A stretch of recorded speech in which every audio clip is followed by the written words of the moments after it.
Hello, Eagles Wings family. Robert Stearns here. Thanks for stopping by today. I am today in the city of Efrat on the outskirts of Jerusalem. In Scripture, it so often talks about Bethlehem Ephrata. Micah 5, I think, talks about, "O thou Bethlehem Ephrata, though thou art smallest among the tribes, out of you shall come a great ruler." Well, the modern-day city of Ephrata is the city of Efrat, a city that has been reborn under the leadership of Rabbi Shlomo Riskin. And I am here with our dear, dear friend, David Nekrutman, who we have known for close to 11 years now. I can't believe it's been that long, since his days at the Consulate in New York. David, it is great to see you. Great to see you. David is now the director of the Center for Jewish Christian Understanding and Cooperation. Correct. It's a mouthful. It is. Call it the center. Just call it the center. And David, we met so many years ago, and you were raised in a pretty strict Orthodox Jewish upbringing in Brooklyn. Correct. Really had never interacted with Christians before. That's correct. And then this kind of remarkable journey that we've been on together. I was raised in an evangelical Christian home, had never deeply interacted with Jewish people before. The path of the Lord just brought us into this friendship and relationship, and it's been amazing ever since. Yeah. Talking about 11 years of knowing each other. And for me, as a Jew, you're primarily responsible for my calling in life. It was that first day of prayer, the Peace of Jerusalem that happened in the Israeli Consulate in March of 2002. Or I should say May of 2002 was the official one. And that literally changed the way I would be able to relate to Christianity and develop a relationship based upon faith and walking in a journey that requires a lot of mystery and trying to figure out what you do with this. This is all new. Again, Right. for an Orthodox Jew to be in religious dialogue with Christians is very new within our movement. Right.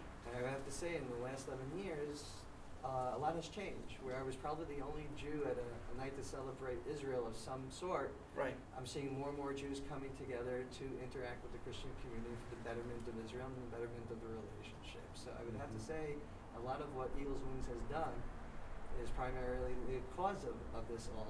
You're one of the major leaders in the Christian Zionist movement, and I'm playing a simple role in advancing this Jewish-Christian relationship. Well, thank you for that, and you're very humble to call your role simple, because you've really been on the forefront under Rabbi Riskin's leadership at really the tachlis of all this, putting it all together, bringing it all forward.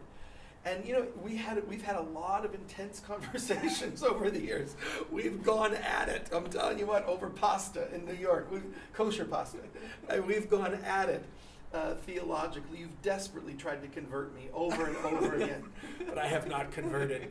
But we've had to have this sense of respect for one another's faith systems, respect for one another's belief systems, been very honest about our intentions, been very honest about the things that separate us, and yet really look at so many things that do unite us, and trust God for the things that remain as yet a mystery between us. And there is much that unites us. Yes, I agree. And to just put into practical terms, again, because the relationship is new, there are minefields you're going to hit, and sensitivities are unfortunately going to be touched upon.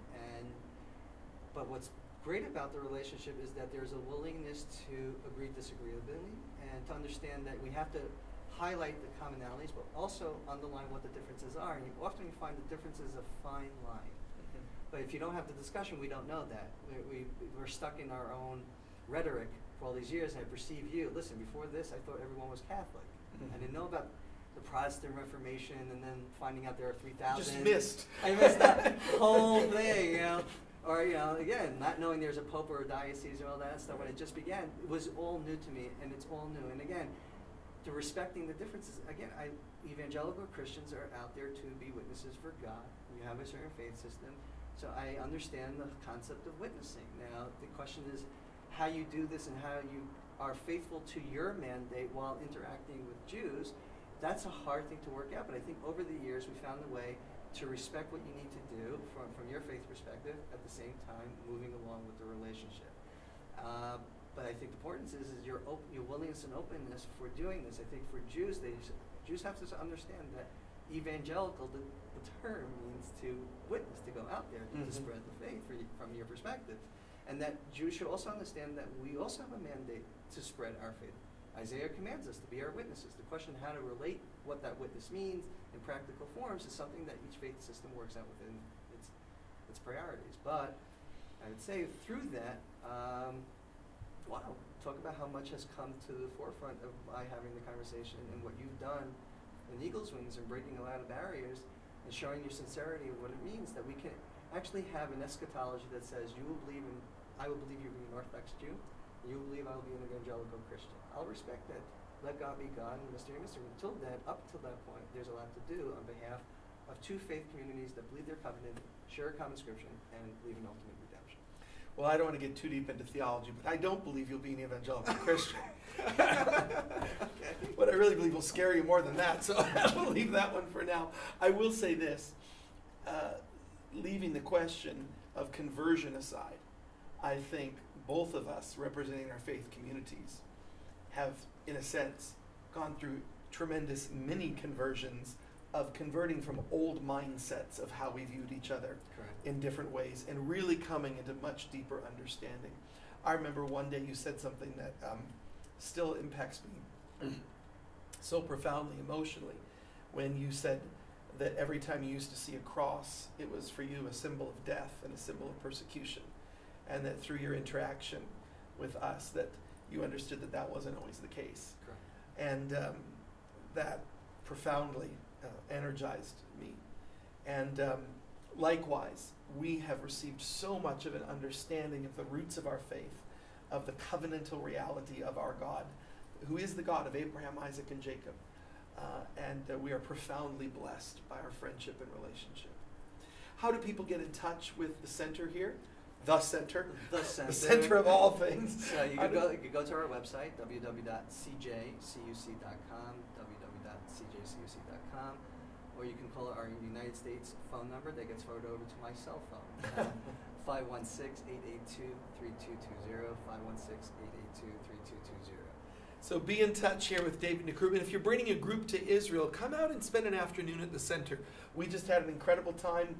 David lectured our group, and then our group lectured David. We had some back and forth there going over different biblical texts, and it's an extraordinarily exciting thing to view Scripture in different lights and to process it together and to talk through it together. Come, let us reason together. And that's what we're doing. So thanks for stopping by today. Appreciate you so much. And pray that you're blessed today in all that you're doing. And please keep praying for the peace of Jerusalem. God bless you. God bless.